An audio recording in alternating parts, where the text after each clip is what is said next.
Premièrement, la limite d'élasticité du matériau. Donc, c'est le moment où on cesse d'avoir une ligne droite ici.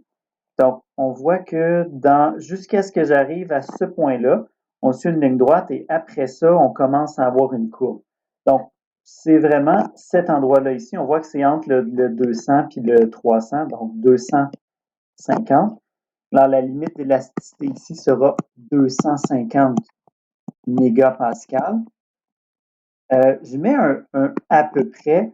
Donc, ça peut être plus ou moins 10 mégapascales, là, c'est correct. Donc, l'idée, c'est toujours d'estimer une valeur la plus précise possible. Question B. Quel est le module de Young du matériau? Alors, je vous rappelle que le module de Young, c'est le symbole E et je l'obtiens comment? Graphiquement, c'est avec la pente. Alors, pour trouver la pente, j'ai besoin de 2 points. Ben, mon premier point ici, tout simplement, ça va être le point 0, 0. Et le deuxième point, ben, je vais prendre celui-là ici. Donc, on avait 0,2%. Donc, on est ici, on voit qu'on est vis-à-vis 0,2%. Et on est à, ici, 250 mégapascales. Donc, la pente, mathématiquement, c'est delta Y sur delta X.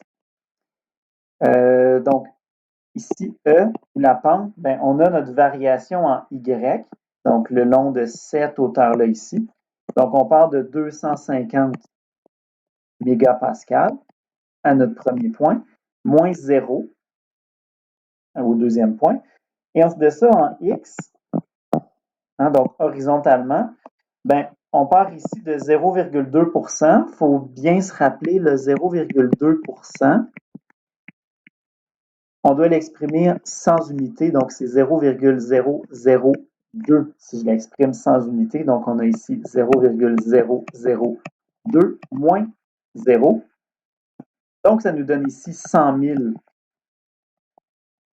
Les unités, bien évidemment, c'est des mégapascales. Donc, on voit ici que c'est les unités qu'on avait là, dans notre expression précédente.